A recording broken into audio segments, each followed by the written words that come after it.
Servicio Divino de Palabra, domingo 30 de mayo de 2021, Apóstol Gerardo Zanotti. La palabra para hoy está en Números, en el capítulo 6, en los versículos 24 al 27. Y dice: Jehová te bendiga y te guarde. Jehová haga resplandecer su rostro sobre ti y tenga de ti misericordia. Jehová alce sobre ti su rostro y ponga en ti paz. Y pondrá mi nombre sobre los hijos de Israel y yo los bendeciré. Hasta aquí. Con los saludos del amado apóstol de distrito, de los obispos, de los apóstoles y cada uno de los siervos y de las almas, quisiéramos iniciar esta hora y hacer posar ese saludo de corazón sobre cada uno de los vuestros. Y este texto tiene que ver con la bendición sacerdotal que Moisés, bajo la cual Moisés es enseñado por Jehová para que hable a Aarón y a sus hijos, porque esta era la bendición que quería impartir sobre el pueblo de Israel. Después de Pentecostés, se trata la temática de la Trinidad de Dios. Nosotros creemos en un Dios que es una substancia, pero que lo constituyen tres personas: Dios el Padre, Dios el Hijo y Dios el Espíritu Santo. Y paradójicamente, en este texto que he traído hoy aquí en Números, está citado, estas tres citas a Jehová hacen referencia de alguna manera a esas tres personas que constituyen a ese Dios al que amamos y en el que creemos.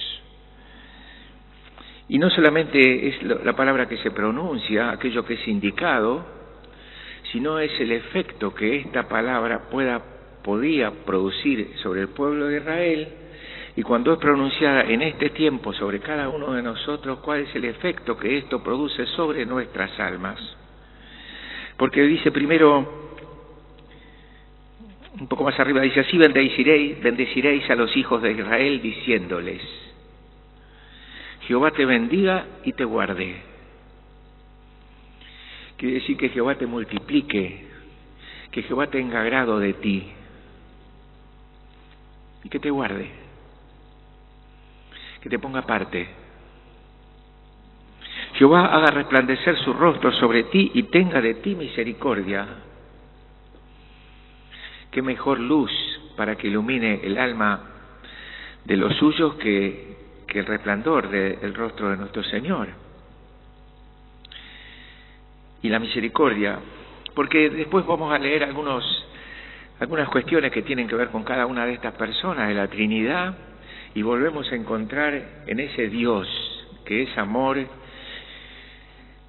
tanta coherencia, que no responde sino a ese amor entrañable y a ese plan de redención que tiene armado desde el principio de los tiempos para la salvación de la humanidad. Y por último dice: Jehová haga resplandecer su rostro sobre ti y tenga de ti misericordia. Después dice: Jehová alce sobre ti su rostro y ponga en ti paz. Y cuando pronunciamos cada una de estas palabras empiezan a caer como una lluvia, un montón de textos, un montón de palabras pronunciadas por aquellos que el Señor envió, y tan particularmente por nuestro Señor Jesucristo, y tan particularmente ahora por esa manifestación del Espíritu Santo. Jesús en algún momento dijo: la paz os dejo, mi paz os doy. Cuando se apareció entre los discípulos después de la crucifixión, dijo: paz a vosotros.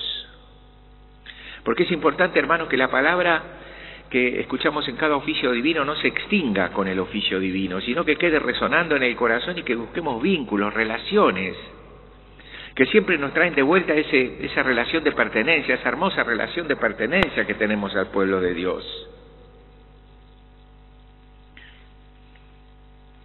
Porque no faltaron oportunidades, y las vamos a ver aquí, donde Dios se automanifiesta. Él dice que es Dios. Él dice que es uno, Él dice que no hay otro Dios, y se lo dice a su pueblo. Y cuando lo dice pone límites, y cuando lo dice ahuyenta el temor.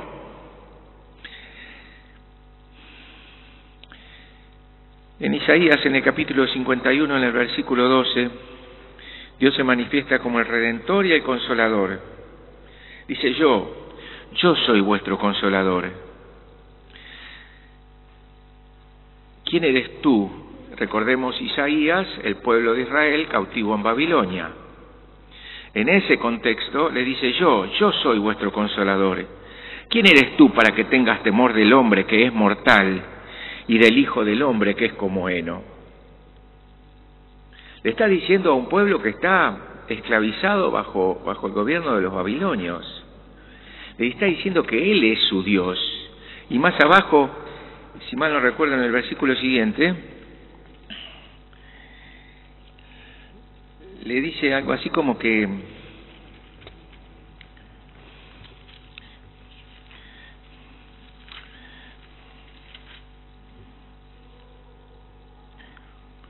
y en el 13, ¿y ya te has olvidado de Jehová tu Hacedor, que extendió los cielos y fundó la tierra? ¿Y todo el día temiste continuamente del furor del que aflige, cuando se disponía para destruir? Pero ¿en dónde está el furor del que aflige? Dios marca el terreno y dice: yo soy vuestro Consolador. Y en esa Trinidad de Dios muchas veces hablamos del Consolador como de la manifestación del Espíritu Santo, porque de vuelta, Dios es uno. Y Dios es uno porque es esa substancia, esas tres personas. En Deuteronomio, en el capítulo 6, en el versículo 4, dice: oye Israel, Jehová nuestro Dios, Jehová uno es. Y en el versículo 5, y amarás a Jehová tu Dios de todo tu corazón y de toda tu alma y con todas tus fuerzas. Y ya no estamos en aquel tiempo, pero seguramente podemos escuchar en cada oficio divino y sentir. Porque no se trata, hermanos, de que esto es una explicación acerca de lo que es la Trinidad, sino de qué manera creemos en ese Dios trino y de qué manera ese Dios trino se manifiesta en nuestra vida, en nuestra alma, en el propósito para el cual cada una de nuestras almas fue llamada. Porque no solo se trata del pueblo de Israel de aquel tiempo, sino que ahora esas puertas de la misericordia y del amor de Dios, como en tiempo de Jesús dijo: los suyos vino y los suyos no lo recibieron. Y entonces quedó abierta la posibilidad para que todos los hombres pudieran tener acceso a ese Dios, a su misericordia. Y entonces es como si nos pudiera decir a nosotros: oye, es como si nos dijera un poco en lenguaje un poco más coloquial: a vos te digo, Jehová uno es. Y entonces el mandamiento: y amarás a Jehová de todo tu corazón y de toda tu alma y con todas tus fuerzas. Pero Dios manifiesta esto, por un lado, para que toda la creación se atenga a este orden divino, para que todas las cosas se atengan al orden divino, pero también para que cada uno de nosotros confiadamente nos acomodemos bajo ese vínculo de pertenencia. Porque cuando dice: oye Israel, Jehová nuestro Dios uno es, nos lo está diciendo a nosotros. Porque en todo el desarrollo de esta hora, tengamos siempre a un costadito esos dioses que a veces guardamos entre nuestras ropas, o esos dioses que a veces guardamos en nuestro corazón.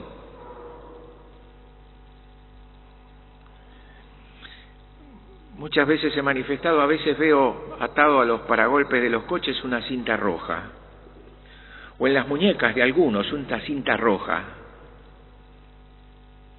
¿Contra qué es? ¿Para qué es? En alguna oportunidad el pueblo de Israel también perdió una batalla, porque cuando los encontraron sus cuerpos tendidos en el campo de batalla, habían encontrado que tenían estatuillas de otros ídolos. Cuando Moisés va a buscar las tablas de los mandamientos, el pueblo construyó un becerro de oro. Parece que el hombre está un poco propenso a buscar otros dioses, pero Jehová marca el terreno y dice: oye Israel, Jehová uno es, yo soy el consolador, yo soy el redentor. Nuestro Dios es santo. El Levítico dice: santos seréis porque yo soy santo. Y como vosotros y nosotros venimos de Dios, si Él es santo, entonces adquirimos esa santidad. Cuando recibimos el don del Espíritu Santo, muy probablemente el apóstol, entre sus palabras, diga: ya no sois más extranjeros ni advenedizos, ahora sois santos y domésticos con el Señor. Y santo es aquel que ha sido apartado, santo es aquel que ha sido consagrado para una tarea determinada. Y Dios dice: yo soy santo, y porque yo soy santo, vosotros sois santos. Muchas veces el amado Dios llama a su pueblo y dice: santos y amados. Y no dejemos estas cosas y estos diálogos como si fuera un diálogo virtual, hermanos, porque a veces tenemos tanta necesidad de que nos digan: yo te quiero. A veces tenemos tanta necesidad de sentir en el corazón que Dios nos aparta y nos mima un rato. Nos habla. Y nos habla en cada oficio divino, y Dios se identifica, Dios se automanifiesta. Porque en algún momento también se automanifestó nuestro Señor Jesucristo. Son todas características propias de ese Dios trino. Dios se está manifestando a propósito de estos textos. Dice: Dios es todopoderoso. En Isaías, en el capítulo 45, los versículos 21 y 22, dice: y no hay más Dios que yo, Dios justo y salvador, ningún otro fuera de mí. Mirad a mí y sed salvos todos los términos de la tierra, porque yo soy Dios y no hay más. ¿Y para qué tenemos esos otros dioses? A veces los otros dioses son esas cosas que creemos, esa letra chica que le ponemos al mandamiento de Dios. Pero Dios marca el terreno y dice: hasta acá. A veces hemos comentado que cuando éramos jóvenes y jugábamos a la pelota en algún potrero, en algún campito, en algún lado, donde no estaban las líneas marcadas, no estaban las líneas marcadas de dónde empezaba y dónde terminaba la cancha, tampoco cuál era el área, y entonces cuando había una infracción ahí, a veces se armaban discusiones acerca de si esto era un penal o no era un penal. Pero había códigos, y todo el mundo sabía que cuando la pelota transponía una determinada mata de pasto, estaba fuera del campo de juego. Y todo el mundo sabía de alguna manera que cuando alguien cometía una infracción en un determinado lugar cerca del área, pues era penal. Y nosotros también hemos de conocer cuáles son los límites de Dios, que no son una marca indefinida, no es un consenso de las personas. Dios dice: yo soy tu Dios. Dios nos ha dado los mandamientos, y esos mandamientos del principio siguen vigentes hoy.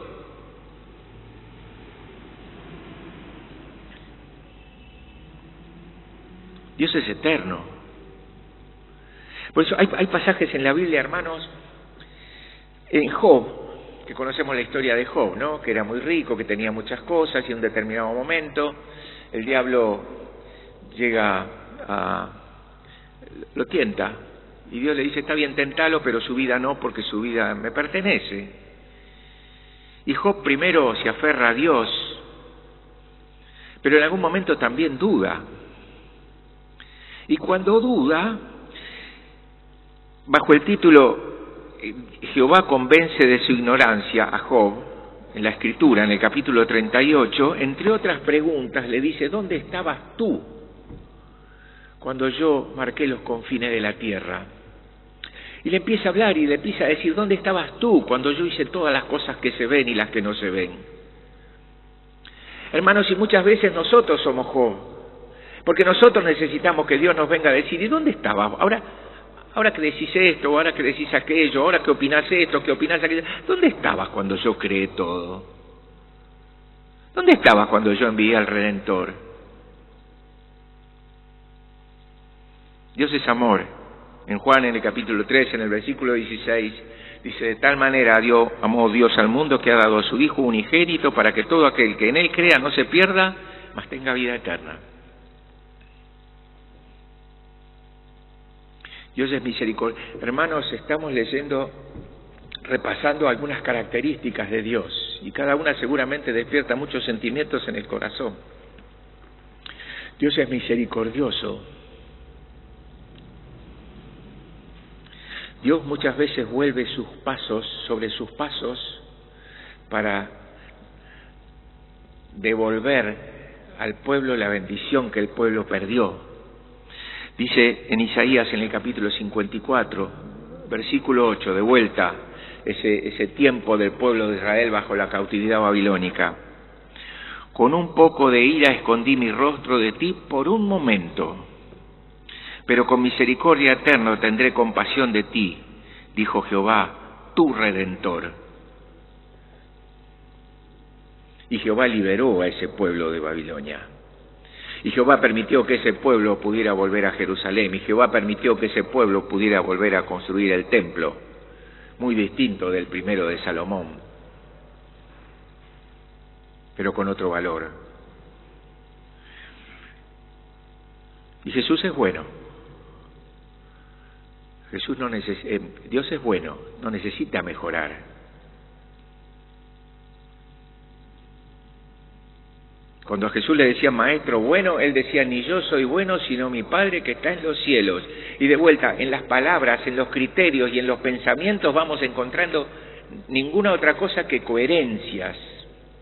Un mismo mensaje, una misma palabra, una misma dirección, un mismo propósito, en el que están y estarán contenidas todas las almas que se acercan a Dios. Jesucristo también, como esa parte de Dios, el Dios Hijo, el origen de todo lo que entendemos y reconocemos como el Nuevo Testamento, el Evangelio.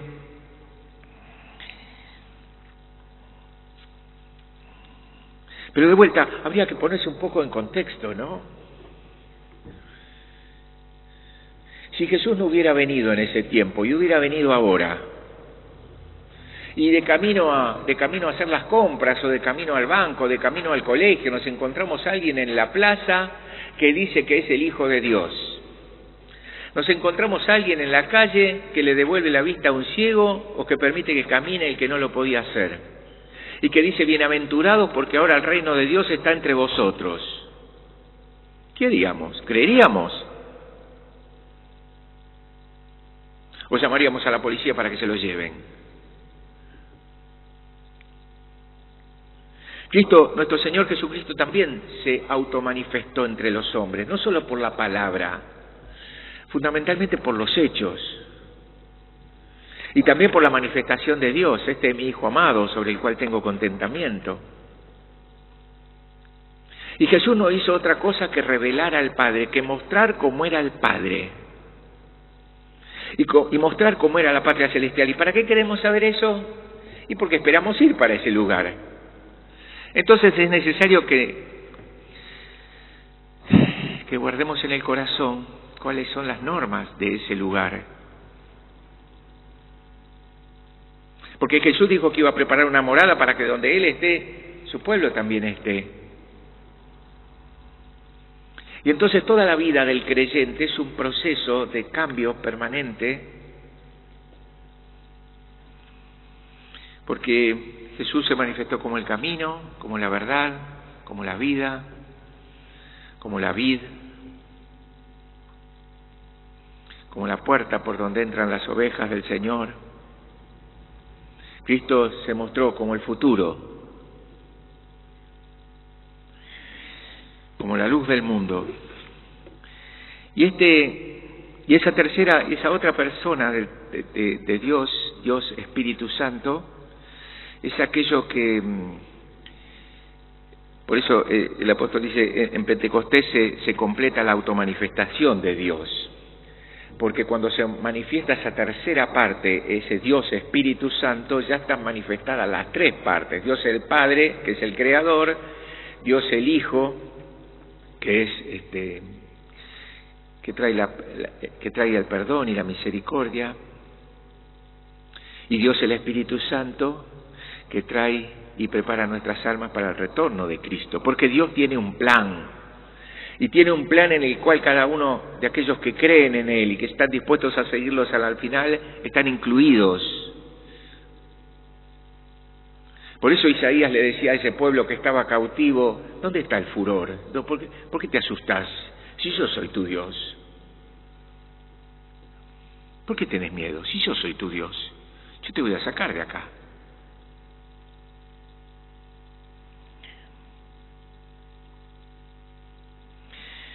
Y ese Espíritu Santo, hermanos, ya se manifestaba también en el Antiguo Testamento. En 1 Corintios, en el capítulo 10, en el versículo 4, habla de la manera en la que dijo se mostró en el desierto, cuando el pueblo de Dios estaba saliendo de la cautividad e iba hacia la tierra prometida. Dice ahí: y todos bebieron la misma bebida espiritual, porque bebían de la roca espiritual que los seguía, y la roca era Cristo. Y ese Espíritu Santo también se manifestó en tiempos de David, en Marcos, en el capítulo 12, en el versículo 36, dice: porque el mismo David dijo por el Espíritu Santo. Hermano, y a veces se nos entrechoca, que no se nos choquen los pensamientos, porque alguno puede decir: ¿cómo el Espíritu Santo en tiempos de David?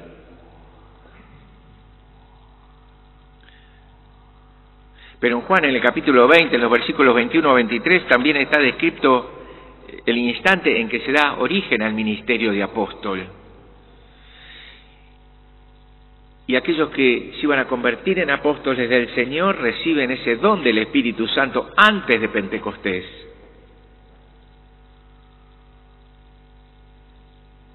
Alguna vez, hermosamente, el amado apóstol Pasuni explicaba que esa Trinidad, puertas para adentro, funciona como una sola cosa. Al principio dice: hagamos al hombre a nuestra imagen y semejanza. Puertas para afuera, cuando ese Dios trino, que es una sustancia y tres personas, obra, a veces el que obra es una de esas tres. Siempre es Dios. Siempre son esas tres personas que conforman esa unicidad. Pero digamos, el que sale, el que aparece, es uno. Cuando Jesús es crucificado, ahí no estaba el Padre y tampoco estaba el Espíritu Santo. Estaba el Hijo. Cuando es derramado el Espíritu Santo, ahí estaba el Espíritu Santo, pero no estaba el Padre y tampoco estaba el Hijo.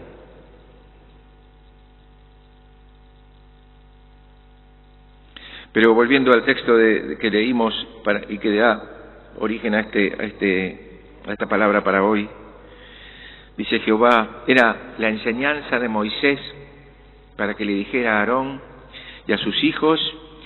Dice: habla a Aarón y a sus hijos y diles: así bendeciréis a los hijos de Israel, diciéndoles: Jehová te bendiga y te guarde. Jehová haga resplandecer su rostro sobre ti y tenga de ti misericordia. Jehová hace sobre ti su rostro y ponga en ti paz. Y pondrán mi nombre sobre los hijos de Israel y yo los bendeciré. Y nosotros creemos en ese trino Dios. En nuestro Padre, que es un Padre de amor, el que creó y el que crió todas las cosas. El que ya desde el principio, cuando la corona de su creación cae por el pecado, Él prepara la promesa de que iba a mandar a aquel que iba a aplastar la cabeza de la serpiente. Y a su tiempo apareció Jesús. Y los discípulos le decían: ¿cuándo veremos al Padre? Maestro, ¿cuándo veremos al Padre? Y Jesús le decía: ¿tanto tiempo conmigo y no viste en mí al Padre? Porque el Padre y el Hijo una cosa son. En Juan, en el capítulo 17, está lo que se conoce como la oración pontifical.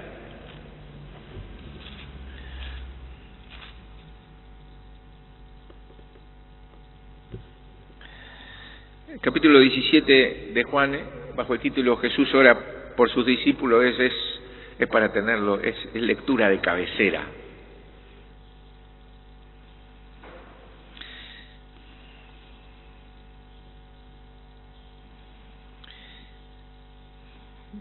Dice: mas no ruego solamente por esto, sino también por los que han de creer en mí por la palabra de ellos, para que todos sean uno, como tú, oh Padre, en mí y yo en ti, que también ellos sean uno en nosotros, para que el mundo crea que tú me enviaste.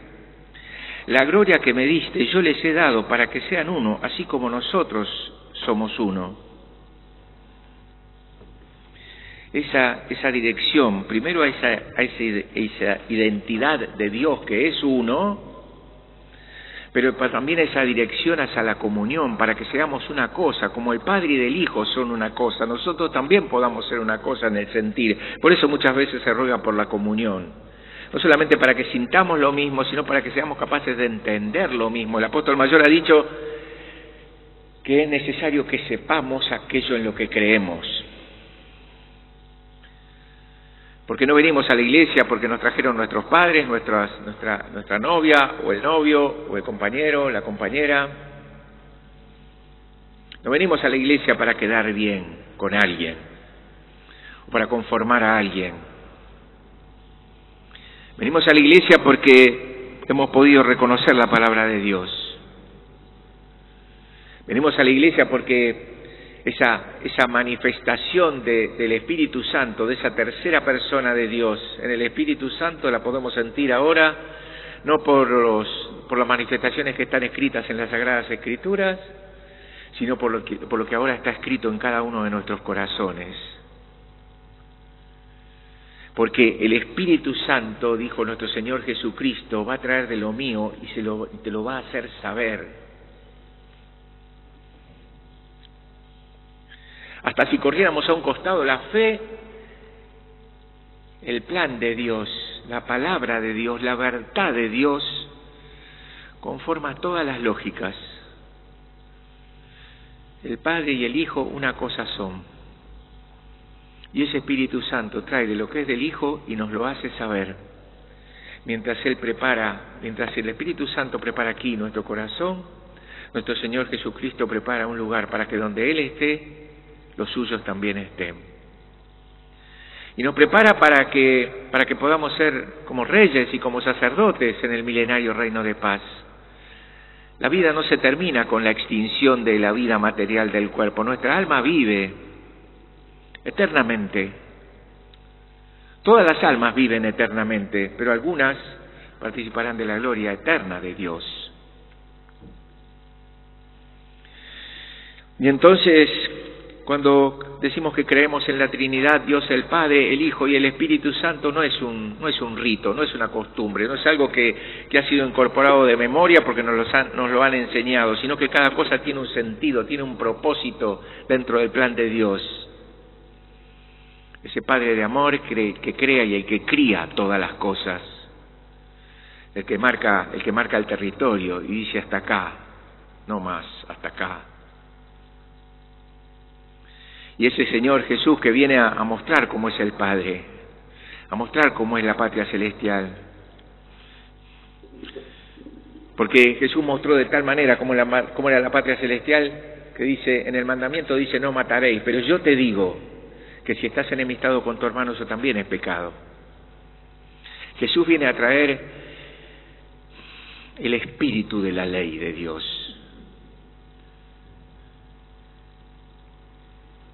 Jesús viene a mostrar la manera en la que nos podemos apartar de Dios. Pero cuando Dios dice, yo seré su Dios y ellos serán mi pueblo, ahora se necesita que nosotros también tengamos esa determinación interior de poner límites. Y que también nosotros podamos decir, no, yo soy un hijo de Dios. Y trabajo en mi alma para alcanzar el día de su retorno.